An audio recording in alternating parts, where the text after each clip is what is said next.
Yeah. You gotta work. You gotta work, grind, shine, it's mine. Gotta show everybody it's my time. Getting here, you gotta work, grind, shine. Never mind who talking down. Welcome to Let's Talk with Carl Lee and frequent guest hosts Hollis Lewis and Lisa Otey, where sports, culture, and community intersect. Join the crew as they dive into engaging conversations with guests from all walks of the sports life. Let's Talk is proudly presented by attorney Frank Walker. Real talk, real experience, real results. Let the conversation begin on Let's Talk. Hello, ladies and gentlemen. This is Carl Lee with Let's Talk. I have in the building Lisa Otey. Hello. And Hollis Lewis. Hello, and hello. We got a really good guest today. And Lisa's going to give us a bio and introduce him. And we'll go from there. This bio may take a minute because this guy's resume is pretty impressive. And so it's deserving, for it's sure. very deserving. Yes. So in the audience, they need to grab some popcorn and sit back and relax and enjoy. So our guest tonight is a 1988 graduate of Marshall University. He played football for the Herd between the years 1985 and 1988 as a safety. And in 1987, he led the Southern Conference with 10 interceptions and was second on the team with 124 tackles. I know Carl likes all of this. His senior year at Marshall led the team to a landmark come-from-behind win at Louisville and a berth in Marshall's first ever national championship game in the Division I AA area. He also captured honorable mention, All-American honors, and first team All-Southern Conference honors. The Herd posted a 10-5 record overall, and they were national runner-up to Northern Louisiana in 1987. Not long after graduation in 91, he joined Jim Tressel as an outside linebacker coach at Youngstown State, where the Penguins won 3 NCAA Division I AA national championships. 96, he was a defensive end coach under Glenn Mason at Minnesota. And while there, his defense twice set school records and averaged 40.7 sacks during a 3-year span. Pretty impressive, right? That's pretty good. Pretty impressive. 2001, he reunited with Coach Tressel at Ohio State as a defensive coordinator, and the Buckeyes posted a 40-11 record. He finally returned to Marshall on April 14th, 2005, and served 5 seasons as head coach and helped the team transition from the MAC to Conference USA. He also had the honor of coaching running back Ahmad Bradshaw during his tenure there. He later finished his coaching career with South Florida, Texas A&M, Michigan State, Florida State, and then eventually the USFL. So please welcome to the podcast tonight, Coach Mark Snyder. Welcome, Coach. Thank you, guys. You know, that bio makes me sound old. Join the crowd here, Coach. Coach, one of the interesting questions that I have for you right out of the chute is, now as you look at the game, you look at the coaching, you look at the players and the whole NIL stuff. When you look at it, what does it look like to you? Well, before I even get to that, let me say this. I was a fan of Carl Lee my whole life. I went to Marshall games. I've always wanted to say this. I was a quarterback, but I was in a safety body. And then I had a to Minnesota, and I got to watch 39 a little bit. Just one of my idols, man. Big time. I appreciate it. So, thank you. West Virginia. Makes me very, very proud to be from that area. Thank you. You know, a lot of us don't get out. You know, it's just real. And you were, I can honestly say you were one of my idols that I strive to be when I did move to safety at Marshall. Now, getting to the question, balls change. You know, the world's changing, balls change, the NCAA's changing. It's, you know, Carl, you probably know a little bit more. It's more NFL-like, man. I mean, probably about 30 years old, 32, I think. I had a chance to go to the Broncos with Mike Shanahan, and I had to make a decision: do I stay in college or do I go to the NFL? Right? And I had just got to Ohio State, just got back close to home.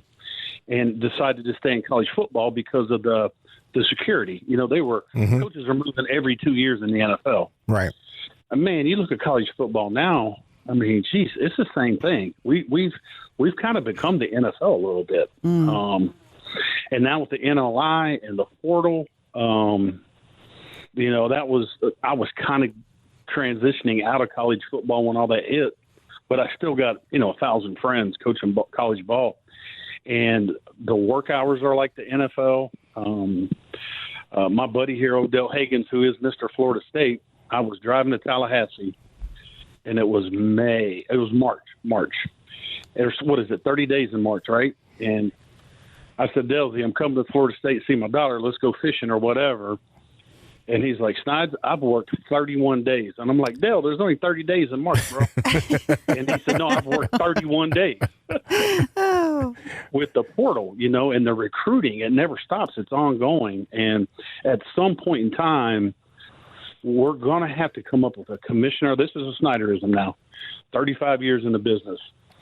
Somebody's going to, and I think it's probably going to be Coach Saban, to be honest with you. That would be the best person to regulate this a little bit. You know, let's put some regulations on this.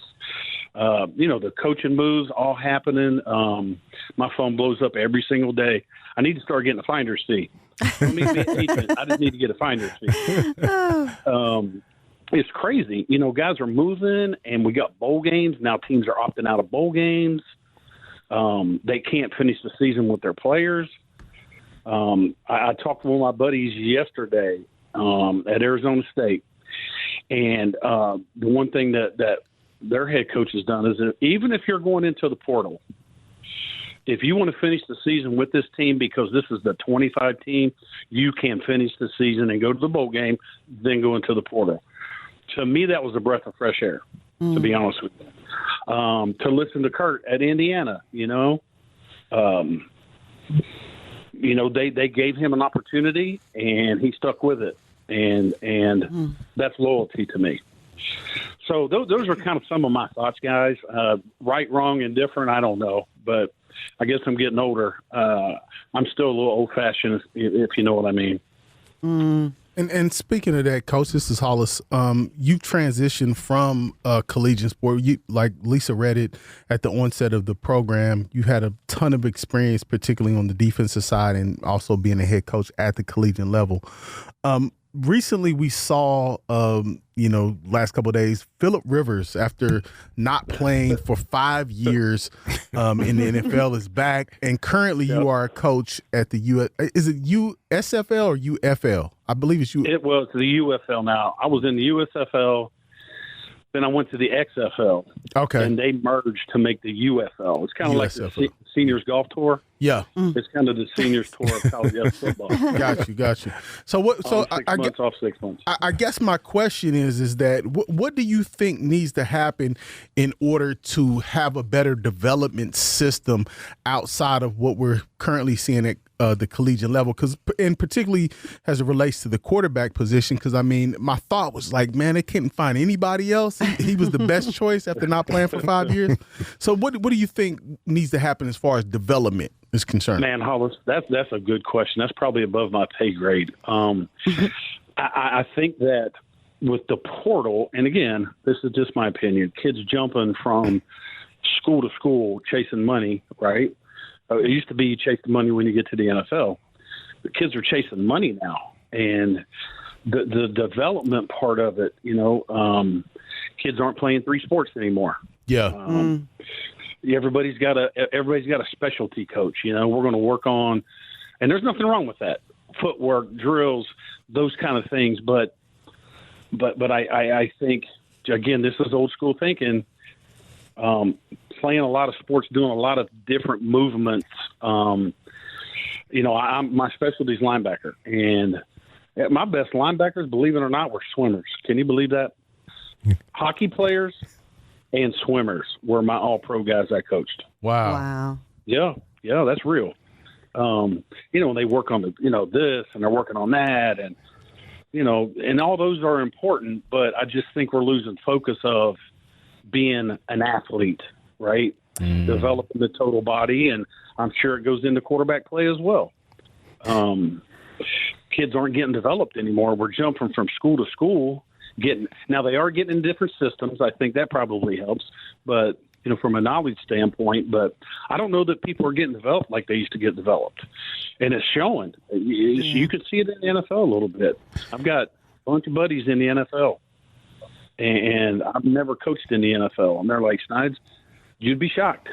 You'd be shocked. Yeah, and like I was a former collegiate quarterback, and one thing I've noticed, just even watching the NFL, and you probably can appreciate this playing safeties, quarterbacks don't throw the long ball as well as they used to, and even wide receivers, they seem to have trouble tracking the ball, and I think that comes from what you just said as far as just maybe not being that athlete, not just playing sports and being too focused on trying to be technically right instead of just being athletically loose and fluid.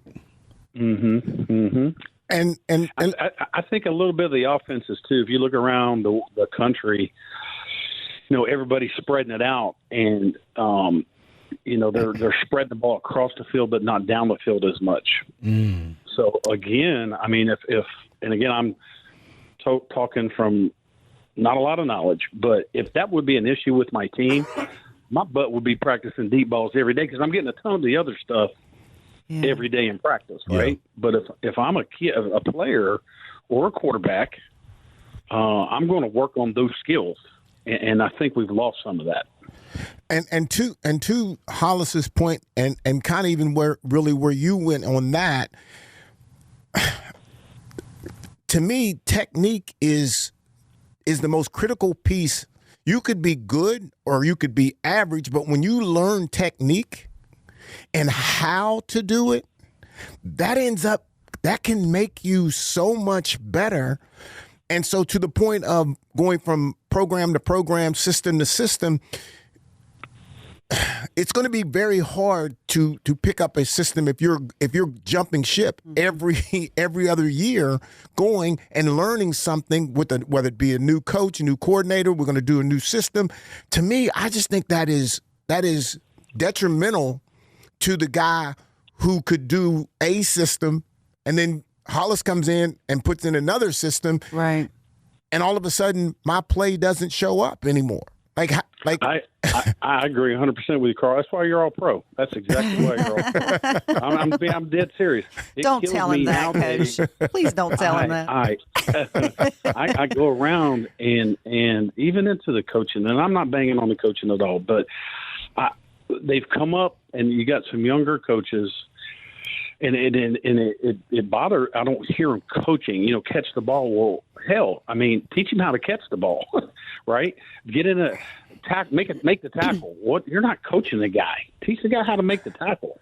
I hear that a lot. Coach, you are just stirring me up. I mean, because it's crazy to me for somebody to say you got to make that tackle. Right. And you haven't really actually worked on me making an angle tackle, or you haven't helped me try to make a straight on tackle. There's how do I play the ball? All of those kind of things I think we've lost. And I think that also because we've lost it, it's created a situation with our young players not being able to utilize all of their skill set. And when you don't, for me, footwork, basketball was the best thing for me with footwork. People guys don't go out and do a whole lot of footwork outside and working out and saying, I'm doing my footwork. But in basketball, it's natural. Right. So if you don't play basketball because football doesn't end, you're going to lose that piece. You don't have to start. You don't have to be a starter. You don't have to be anything. But just being able to be out there working helps you. Right. And I think that's gone now. I don't think parents realize that. I don't think coaches care about it anymore. So kids, to me, actually just aren't even aware of that. Well, I tell you guys, because I'm out right now, and I sit here on Saturdays. I don't miss it on Sundays. I don't miss it on Tuesdays.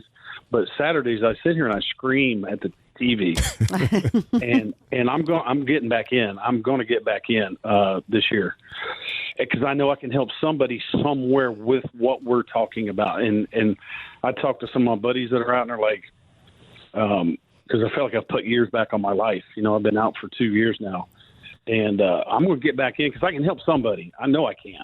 And they're like, Snyder, you need to get back in and help these young cats.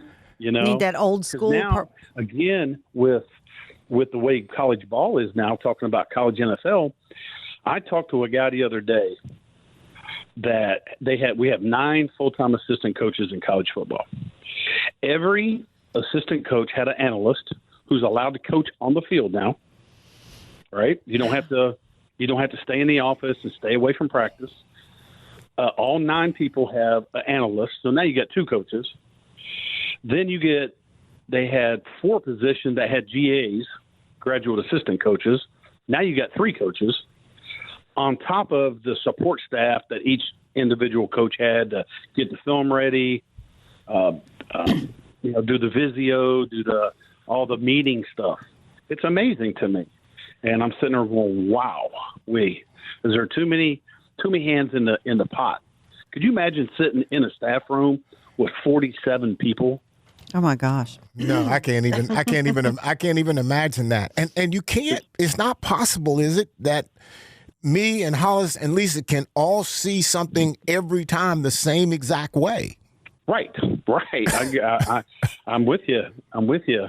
So I've come to there's a few of my buddies that are doing it, and they're back in ball. They're getting their fix. They're helping kids, and they're helping the staffs. To have somebody old enough to stand up and go, you know what, this is the way he wants it. Everybody else be quiet. This is the way we're going to do it. Now let's coach it, you know.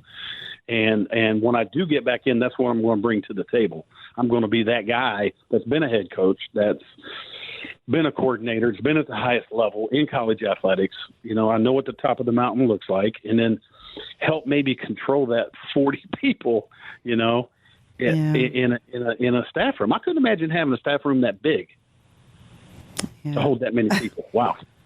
Those are my thoughts, guys. I mean, not that I know what the heck I'm talking about, but there's something that does definitely need to be fixed in college football for sure. Speaking of fixing things in college football, you opened the door for me, Coach. This is Lisa.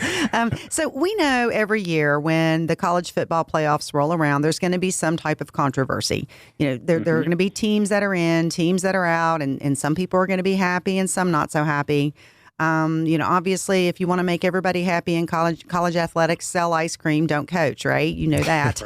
Right. So this year, the main controversy for 2025 centered on the selection committee's decision. They snubbed Notre Dame, basically, for Miami, despite ranking the Irish ahead of the Hurricanes for weeks, right?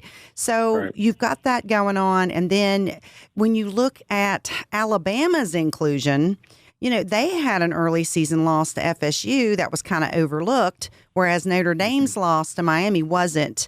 What is your opinion on the way that, and I know that, you know, like I said, the whole crowd can never be happy, but the selection process in general, what is your thoughts about how they do that in this current college football playoff system? Wow, that's a rough one. First, I would say I'm glad I'm not on the committee. Exactly. I work for Mark D'Antonio and work with Mark D'Antonio at Ohio State. He's on the selection. I would not want to be in that room. No. That's a rough one. You know, do you leave a JMU out so you can take a Notre Dame, right, and make it all about money and TV exposure and the things that run the country, or do you let like a James Madison in, right? That could maybe be a Cinderella, kind of like basketball. I don't have the answer to that. I guess every year you'd have to change how many teams you let in. At least I really don't have the answer to that. I know it's kind of a rhetorical question for sure, but I just wanted your opinion on it. I mean, you know, and so an expansion of the playoff may be an answer, like you just said. Maybe if you're going to, you know, if you want your cake and eat it too. And when I say that, I'm talking about like a brand. Notre Dame, money, TV exposure, and you want to let a James Madison in, who's earned it, who deserves it. Sure. based on the rules that's been put out. Maybe expanding it is the answer. Yeah. My concern with how this the bowl games used to be like something that was exciting, and you kind of paid attention to who got in the bowl. Like you wanted your team to get into the bowl, right? Correct. Yep. In whatever that bowl is. And now you got a little bit of playoff situation kind of going. Why can't it? Is there a possibility of just going to a straight playoffs at each level, and you take your top how many ever teams and just play? There's something to that too. I mean, there's so much tradition in the bowl games. They've been around just about as long as football has, you know. Mm-hmm. And the pageantry and the excitement and all those things that we all come to grow and love are kind of going to the wayside. I mean, how many teams do we have opt out? You know, you don't hear of that much.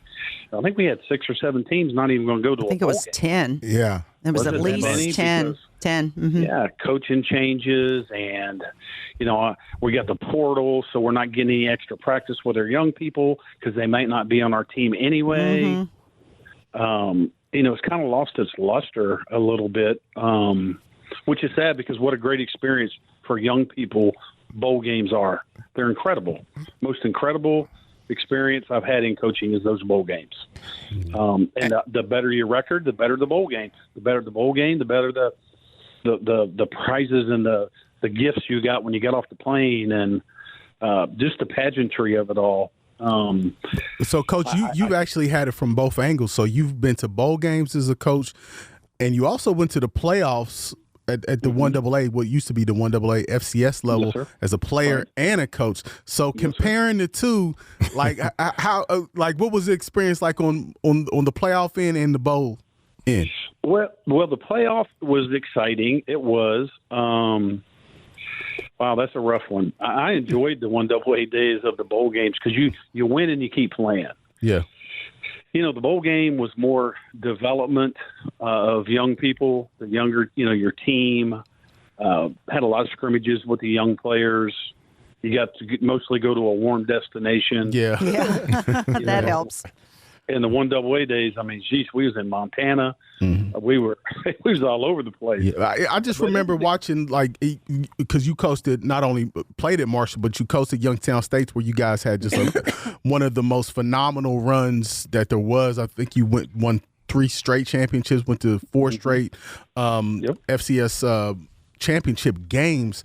So I remember just watching the intensity. Again, it could be cold weather, hot weather, but just the intensity of those games. So what was the experience like? And again, a lot of those games you coached at Youngstown State with Jim Tressel, you were playing against your former team, Marshall. So what was that like? That was crazy. The first year at Youngstown, we played my alma mater, Marshall, and the seniors on that team were freshmen when I was playing. Wow. Oh. Yeah, and my guy, what was his name? Brett Nessler. Brad Nessler.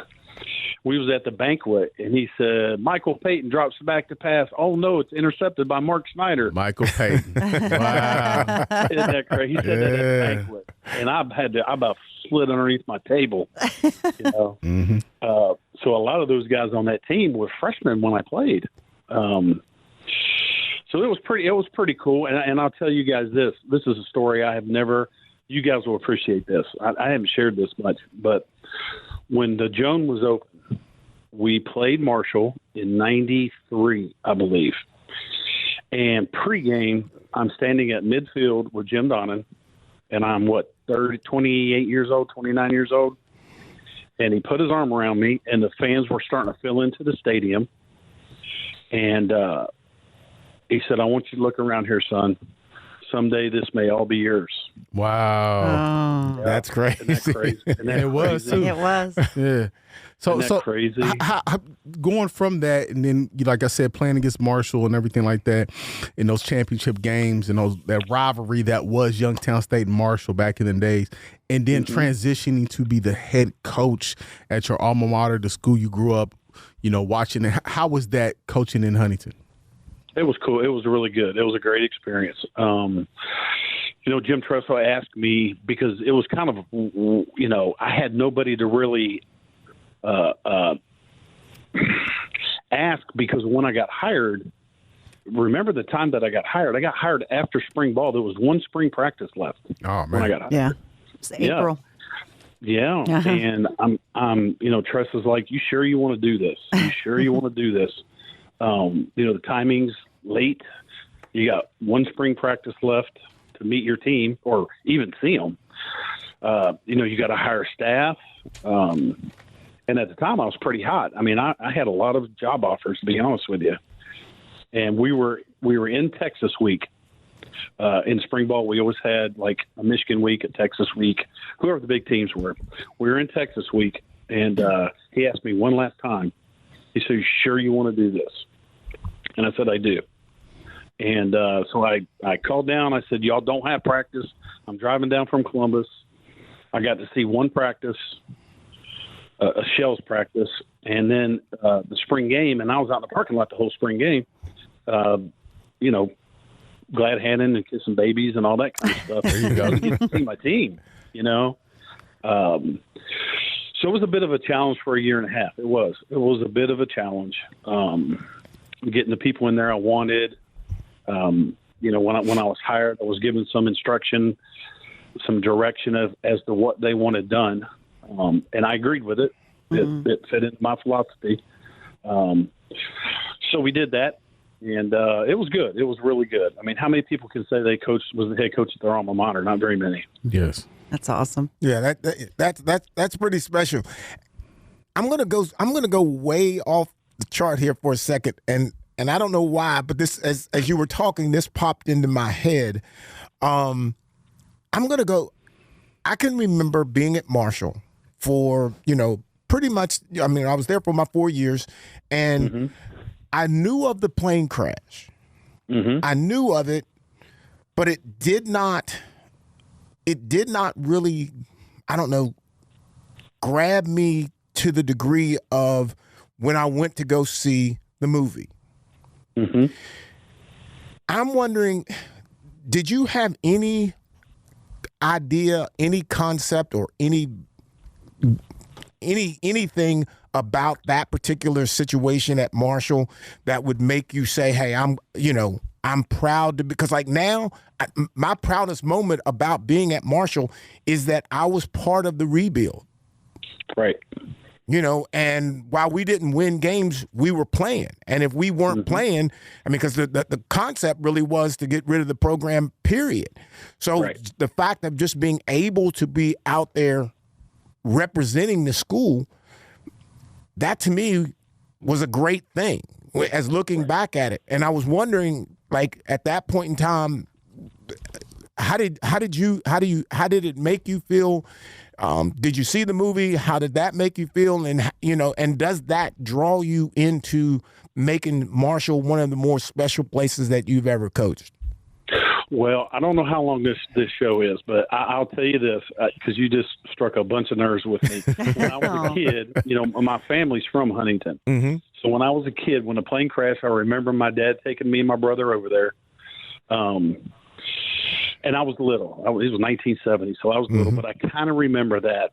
And then I would say this, Carl, if they didn't keep playing football, right, then I wouldn't have got a chance to see Carl Lee play, which inspired me and probably other people, right, to do what we've done, if that makes sense. And then my senior year, I actually went to school with Red Dawson's daughter, right? And Red didn't come around much. And me and my college roommate, Tony Peterson, become friends with him. Red actually used to give us beer. I probably shouldn't say that on there. We would go to Red's house, and we were playing Weber State at Fairfield. Right. And the starters got pulled out of the game before we went and played Appy State in the semifinals. And so Marshall knew that there would be no more home games at Fairfield the rest of that year. Because we were getting ready to beat Weber. Then we go play Appy. Then we go play Northeast Louisiana. So in the fourth quarter, all the starters come out. We talked Red into coming to the game. We talked Lee Moon into getting him a sideline pass. And they were doing the wave, Carl, around Fairfield. The wave, right? I don't know. I know when I played there, and I never saw that. I know. we didn't have anything to do the wave for. Right. And I remember looking at Red, and he was crying. Right. So then when I came back to Marshall, one of my things was I wanted new turf. That was one of my, I don't want to say demands, but I said I want new turf, and we hired Red to put the turf in, his construction company. Boom! Then here comes the movie, and I become really close with Red. So I got to hang out with McConaughey. I still talk to McConaughey. That was such a special time. Two of my daughters are in the movie. Oh, that's cool. Nice. Oh yeah, I hung out with McConaughey. I hung out with McGee. I could write a book on a bunch of stuff. I mean, I hung out with Matthew. Probably we lifted together, we ran together at lunch. I let him call plays at practice. I had him in the locker room before the UCF game. I probably shouldn't tell this story. I let him talk to the team. They flew in. He messed with McGee, the director, and McGee was scared to death to fly. And Matthew told him they were going down, and he about had a fit, I guess, and they had to put him to sleep for the rest of the flight. They met us on Route 64. Matthew jumped up on the plane. He was going to film Fool's Gold with Goldie Hawn's daughter. He had all this facial hair, and I'm like, Matt, what's all over your face? He's like, I go to Australia after this game to start filming this movie named Fool's Gold. So anyway, I let him in the locker room, and at the end of his talk, before we took the field, he said, we are. None of the kids knew what the hell he was talking about. None of my players. And I went, Marshall. Me and my coaches went, Marshall. And I said, Matthew, do it again. And then he did it again, and a couple players said it, and then he did it again. And then at the end, it was like pandemonium. Everybody was saying it, and we took the field. Pretty cool stories. You guys were the rebirth of "We Are Marshall" chant, then, basically. Yes. That's neat. I hadn't heard that for a long I mean, time. that's what they do now. I mean, that's our cheer pretty much in Huntington. I know. But in the locker room, he did that to the kids, and not one kid knew what the hell he was talking about. Oh my gosh! It was a little embarrassing, to be honest with you. Oh, what a great story! Yeah, there's some really, really cool stories. But yeah, we still exchange Christmas cards and the whole deal. And getting back to Red, so his bodyguard who just passed away, him and Red became very, very, very, very good friends. Him and Big John from Zachary, Louisiana, became very good friends. And the four of us spent a lot of time together over those 4 or 5 months. Yeah, that whole season. That's a long answer, Carl, to your question. I'm very, every time I see We Are Marshall. Last story. I got one more story for you. We're in Atlanta with my daughter's, her piece, right? Her piece in the movie. And McGee, the director, knew I had the headset on, right? So we're behind the wall. He says action, and they turn off the TV and pan down the bar, and there's my daughter, and she shakes her head, puts her purse on her shoulder, and walks out the door. That's her scene. And McGee goes, he knows I got the headset on, guys. And he goes, cut. And he takes the headset off and walks around the corner into the diner. And he sits down next to my daughter, and he goes, now, Chelsea, I need you to pretend like your dad just lost a football game. You ought to be good at that by now. Oh, ouch. McGee came back around, put the headsets on, and said, roll. Oh, wow. Oh, yeah. That's a good one. Hey, Coach, we got to take a break, but if you want to stay with us, you're more than welcome. We probably got about maybe another 20 minutes after we come out of the break. It's up to you. I'm good, guys. I love talking to you. I love talking to people at home. Okay, sounds good. Well, we're going to take a quick break, and we'll be right back. Let's face it, bad things happen to good people. Seriously injured in a car accident, trucking accident, or even wrongfully arrested. Life happens, and when it happens to you, you will need sound legal advice and aggressive representation. That's when you call attorney Frank Walker at 304-413-0179. That's 304-413-0179. Lock it in your phone, text it to a friend. 304-413-0179. Or visit online at attorneyfrankwalker.com. Let's Talk with Carl Lee is presented by attorney Frank Walker and the all-new historic Coyer Diner. Come in on episodes, ask the crew questions, or suggest topics on our Facebook page. Search for Let's Talk with Carl Lee and remember to like the page to become part of the conversation. Subscribe by searching Let's Talk with Carl Lee on your favorite podcast service and tune in Thursday evenings at 7 or Sunday nights at 8 for Let's Talk with Carl Lee. This is Let's Talk with Carl Lee. Now back to the conversation. All right, we're back. And Coach, you're still here with us? Yes, sir. All right. Yes, sir. So I'm wondering, I think you've kind of flirted around with something coming up. You're getting back into coaching. Is that something that you could give us a little bit more on, or or would you rather keep it to yourself? Yeah, we'll just keep it on the low right now. It's kind of early, still in the process. Okay. There's some things in the hopper here, and we'll see how things go. Okay, I'm gonna ask just a simple kind of question. I'm gonna go back kind of to almost to like how we kind of opened the show a little bit. In high school, NIL is happening here in West Virginia.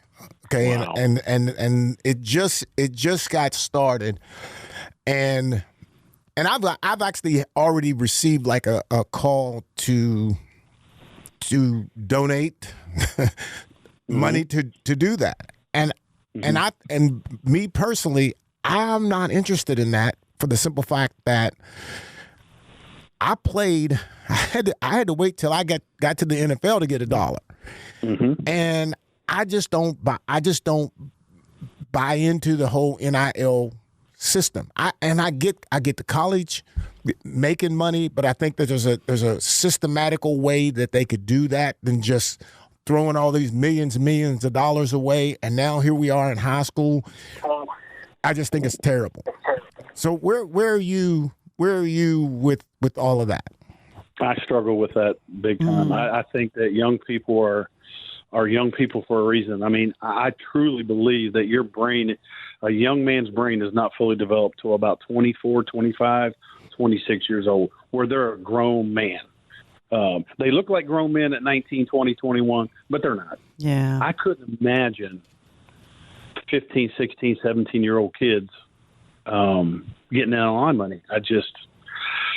Too many people would get involved, Yep. Handlers and, heck, next thing we know, high school kids are going to start having agents, I think they do. They probably do. Wow. I just think that's way too young. In this society, we got to learn to earn things, right? And like you said, Carl, I mean, you got your first $1 when you got to the NFL.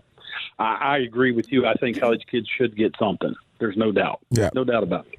I was at A&M with Manziel. I mean, that school made a lot of money off Johnny. They did. And other people, not just him. Right. But to the point to where it's gotten today, going back to college, that's why I think we need a Coach Saban or somebody of that stature to just put some regulations in place. Funneling it down to the high school level, what's going to end up happening is colleges are going to start helping that. And now that kid's got to come to that college, right? Ooh, I didn't think of it that way. Oh, yeah. Come on. Everybody's looking for a way to get an edge now. And especially in college football, it's NIL is legal now. It's been going on. It's just legal. Yeah, true. But it will funnel down to the high school. Even the Herschel Walkers of the world, and because I guess his story's out there, so I can use him as an example. Eric Dickerson, there's stories there that that was happening in their senior year coming out. Could you imagine a sophomore or a junior? How's the high school coach even going to coach? That's just beyond me. Yeah, I mean that's going to be a huge challenge, because now not only are you trying to figure out your system, what do you want to do, what's your practice schedule, who's injured, bypassing all of those kind of things. It's how am I going to get this money? Where am I going to get this money from to pay my quarterback? Yeah. And you've got to, and it's really it's a forced situation to where you have to have these particular people attached to your school in order for you to be successful. Because you're just not going to be successful if you don't have NIL money to pay people, because they're going to leave. Kids are going to leave. And the people that'll win will be the people that can still build a team. TEAM, with all that going on. Just in the playoffs, we're going to watch it. I mean, we're going to see it come to life. Whoever wins this thing, they're all dealing with NIL money, but they've handled it in a way that the team is still first. It's not about an individual, and that's who's going to win this whole thing at the end of the day. Whoever it is, and whoever Kirby or Ohio State or Indiana, whoever it is, whoever has the best team is going to win. And I'm not sure if I win, I don't know if that helps me or hurts me, because some of the players that will all of a sudden want or deserve NIL money, they're leaving. They're going to leave if I can't come up with the money. So repeating is almost impossible. It's going to be interesting to see, isn't it? If there is such a thing as repeats. And speaking of the college football playoff, and just touching briefly on the NIL, what's good for the gander is good for the goose. I think that, and again, you're a coach, but I think coaches have shown that, it's all about money for them too. Yeah. So it's sort of filtered down to the players. So it's got to be loyal to on both ends, or integrity, or however you would frame it. But going to the college football playoffs, there's a lot of controversy around it, but who do you have? What's your pick? I'm going, and again, I didn't know this till today, but the head football coach at Indiana, Signelli, is a West Virginian. He is from he's from Montgomery. He's Fairmont. From Morgantown. Morgantown. Fairmont he's from Morgantown. His father was the coach at WVU back in the 70s. He was a quarterback at WVU. God, and just imagine him. I mean, if we could have, but whatever. But he's done such a tremendous job at Indiana. So who do you got, Coach? Man, that's rough. In my heart of hearts, I think the team that's playing the most complimentary football right now that I've seen is Georgia. But I think that Ohio State has a lot of talent. I think the loss to Indiana is going to wake them up. Okay. Wake that sleeping giant up, because they got a ton of talent. But again, any given Saturday you can beat. Shoot, Indiana showed that. Yeah. But watching Georgia, they're not as good as they've been in the past, but they're playing better as a team. I mean, with the defense isn't playing well, the offense is playing well. I'm SEC burnt out, Coach. Yeah. I don't want to see another. Yeah. Let's see, Jake. Let's go JMU or Indiana. Let's go. Yeah, I was just going to ask you about that, Coach. But do you think there's SEC bias? I mean, the way that Alabama got in and Notre Dame got left out.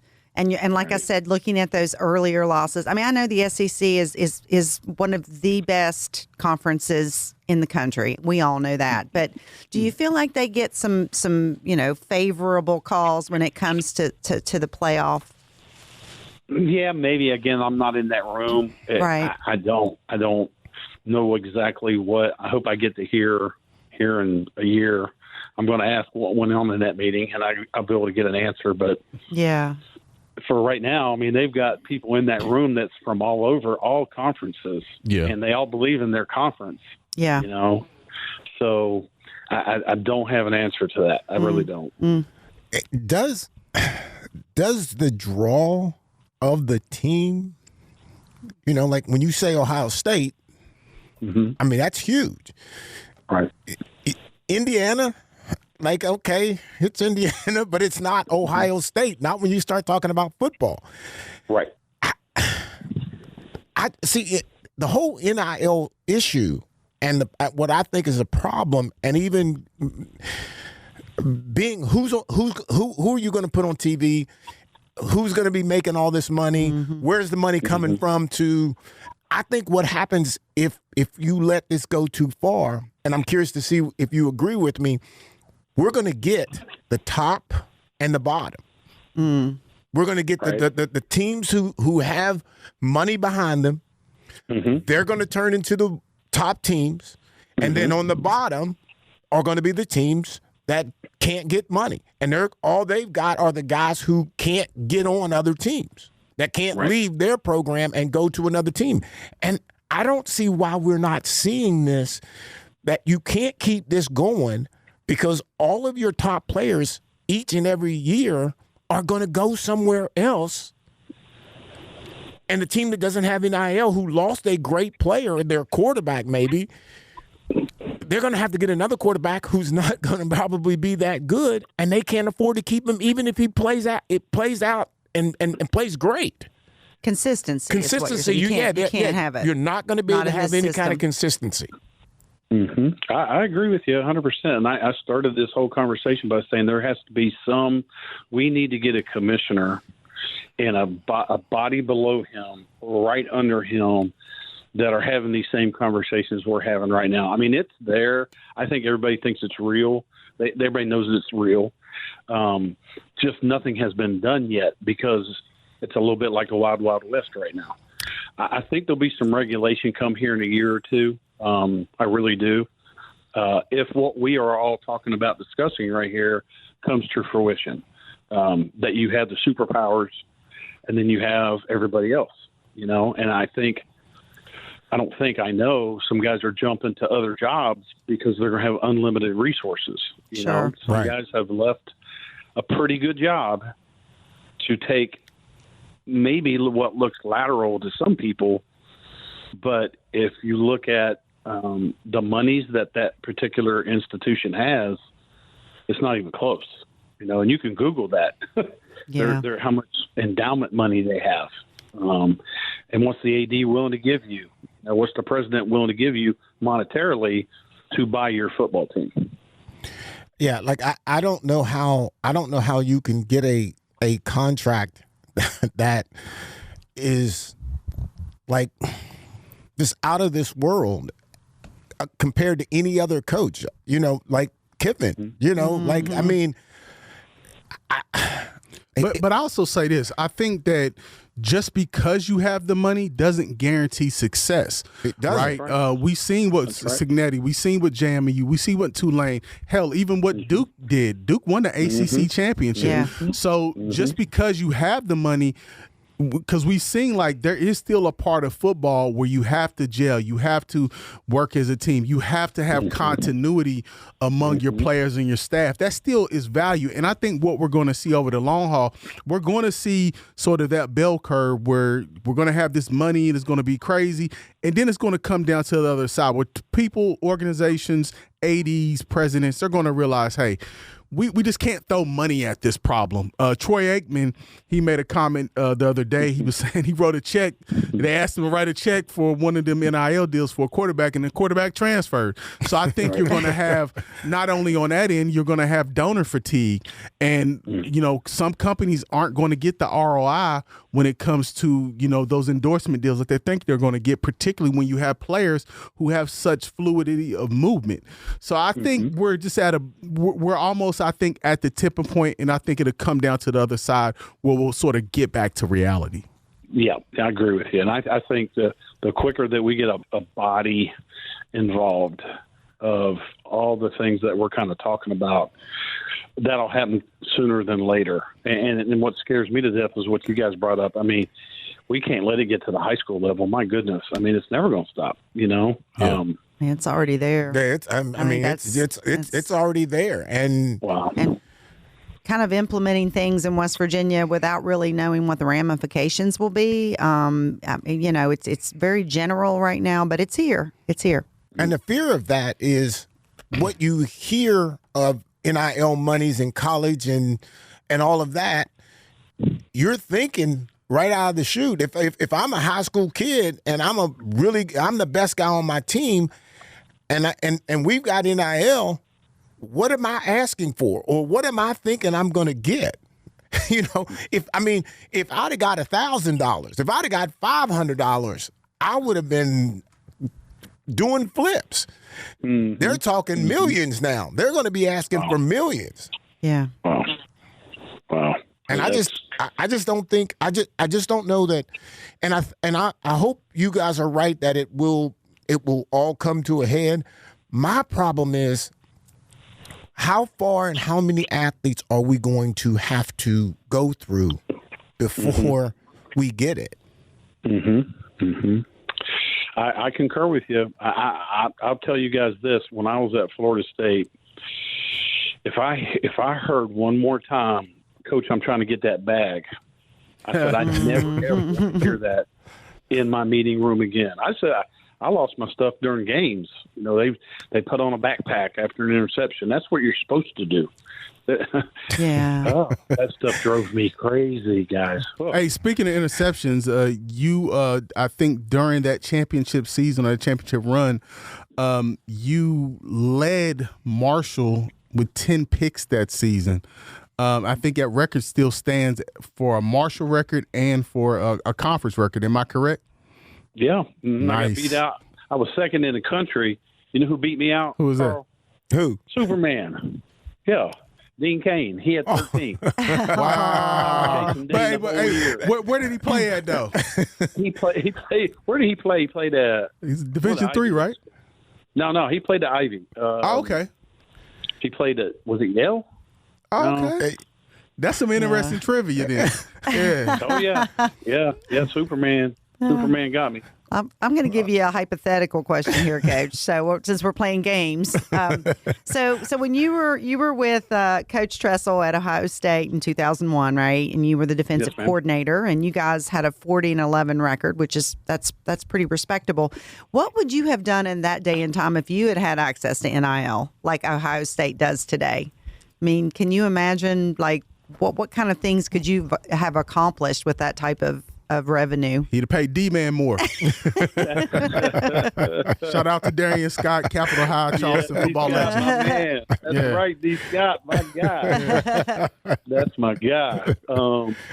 D would have got some money for sure. We'd have gave D some money. Yeah. The one thing that Coach Tressel was great about, even if we had been in the NLI era, he would have managed it. He would have done his best to manage it and still keep the team concept. And I look at Georgia and I think Kirby, with all the money they have and all the money they're paying, he still got his kids playing. They look like they're playing good point. for another. They don't look like they're playing as individuals. Yeah. They're playing complementary football. I think Ryan Day's done a great job at Ohio State with that too, as well.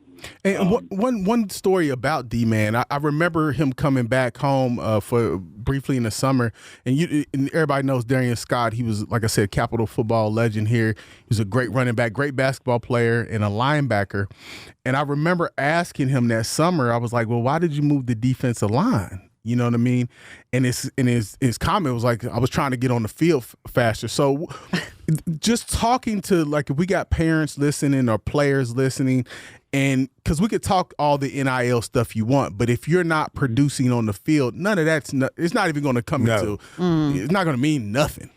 So talking to parents, talking to maybe players who listen, and what would you tell them about those decisions? Maybe you got to switch positions, playing other sports, different things of that nature.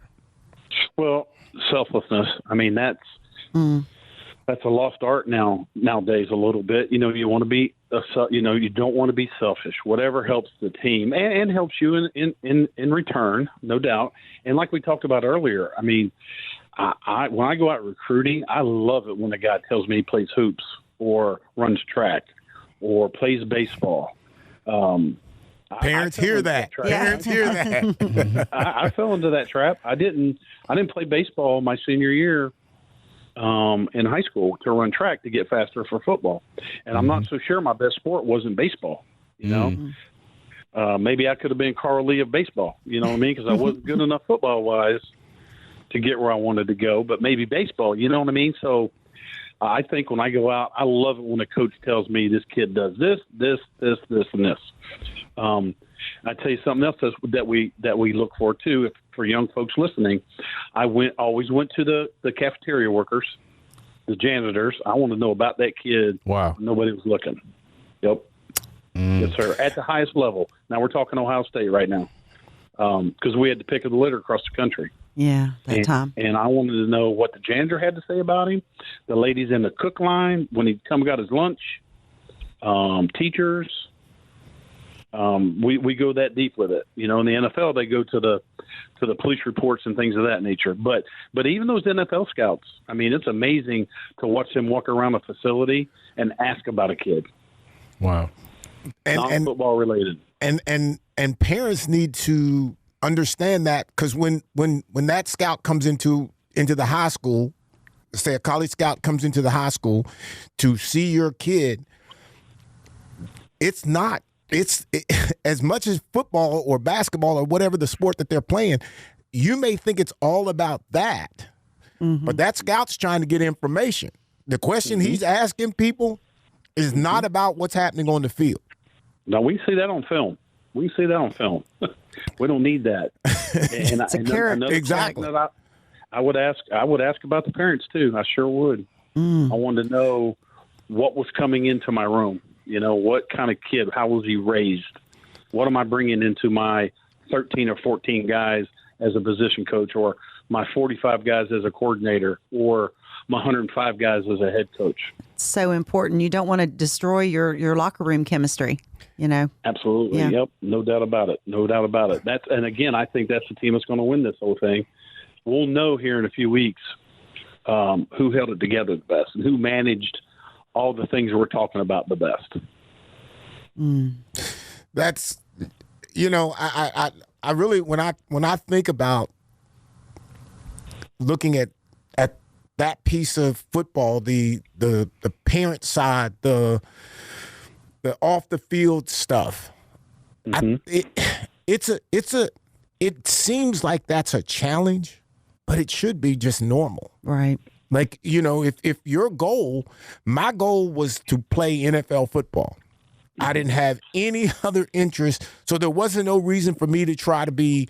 I didn't need to be cool in school. I didn't need to be tough in the alleys. I didn't need to be none of that. I just wanted to be a football player and play in the NFL.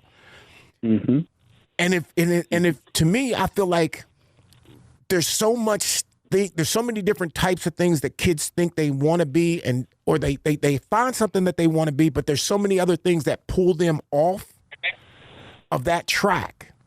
And because they're half the time they're off that track, they're not putting enough time, not enough study into what it is they want to be. And if you want to be something, I mean, to me, I think you have to be all the time locked in. You know, you can't say, okay, well, I'll just do this one time. No, you're probably not going to do it just one time. Yeah. Right. Yeah, we call it ate up with it. You got to be ate up with it. Yeah. It's one last story I'll tell you guys, since we're talking about D. Scott. Aaron Dobson from right there in Charleston. Yep. Going back to the all-around sports, you know, Aaron, he had nobody recruiting him. I was actually watching my daughter's cheer at Cabell Midland, and this kid took over the basketball game, right? Oh. In the second half, and I said, "Who is that kid?" Right? And they said his parents are sitting right down there, because I always sat on the visitor side, just so I could, you know, be incognito, enjoy my daughters. I went down and I sat with his parents and asked if he played football, and his dad said, "Heck yeah, he plays wide receiver." And I said, "What school?" And I said, "I'll be in there this week." Did he catch any balls? and very few balls did he catch in high school, right? But I saw his demeanor on the basketball court, another sport. I got to meet his parents. Great. Those are great parents. And now he's got a Super Bowl ring, you know? Mm-hmm. Awesome. With the Patriots. Yep. And that's amazing. Another story, getting back to being a multi-sport guy, especially in the area. When in our area there's not a lot of college coaches that come through there, you know? Yeah. So you got to stand out somehow, some way. Well, Coach, we're gonna let you go, and we're gonna get out of here. Man, I really, really appreciate it. We got a lot of good information, and I hope a lot of the folks who are listening they will hear a lot of the things that you said and take heed of it. Thank you so much, Coach. Thanks, Coach. Thank you, guys. It's so good to be talking to folks at home. You guys stay warm up there. We'll try. We're trying. Happy holidays. Happy holidays to you guys. All righty. Now, that's a guest right there. I know. You know what I'm saying? That You're welcome. Thank you. I'm kidding. No, I'm thanking you sincerely. Yeah. That was really good. He's a nice human. I mean, he's just a genuine person, I believe. And and Hollis, it's funny to me because listening to him, he doesn't really come off like that hard-nosed coach. But I'm going to make the case that I think he is pretty demanding in what he wants. Yeah, I mean, if you look at his resume, anybody, Mark Snyder, former head coach at Marshall, he's been to Ohio State, Texas A&M. He had a professional football coaching experience, so he's been around the block. So I think he's one of those guys who, not only from a player standpoint, but from a collegiate standpoint, and even maybe, outwardly as an administrator as well, he has a well-rounded perspective on football and kind of where it needs to go and what you need to do in order to accomplish your goal. Right. So if you listen to this show, he's who you should be listening to, because I think he's telling you everything that you need to know about your kid trying to find a way into sports. He's well-rounded. Yeah. All right. Well, ladies and gentlemen, we appreciate you listening, and we will be back again next week. Let's Talk with Carl Lee is presented by attorney Frank Walker. Comment on episodes, ask the crew questions, or suggest topics on our Facebook page. Search for Let's Talk with Carl Lee, and remember to like the page to become part of the conversation. Subscribe by searching Let's Talk with Carl Lee on your favorite podcast service, and tune in Thursday evenings at 7 or Sunday nights at 8 for Let's Talk with Carl Lee. If you fall, dust it off and get back up on your feet. Anything could be a win, yup, even defeat. They say sugar bad for you, why is victory sweet? Couldn't play with big kids, I had to sit in the street and watch from a distance, but over time I grew. If I put in the work, in no time I'm due. Everything that I worked and prayed, I'm okay. If you ask me, how did I do it, I'm gon' say, you gotta work, grind, shine, it's mine. Gotta show everybody it's my time. Getting here, you gotta work, grind, shine, never mind who talking down, cause they lying. Don't talk, you gotta work. You gotta work. You gotta work. You gotta work. You gotta work. You gotta work.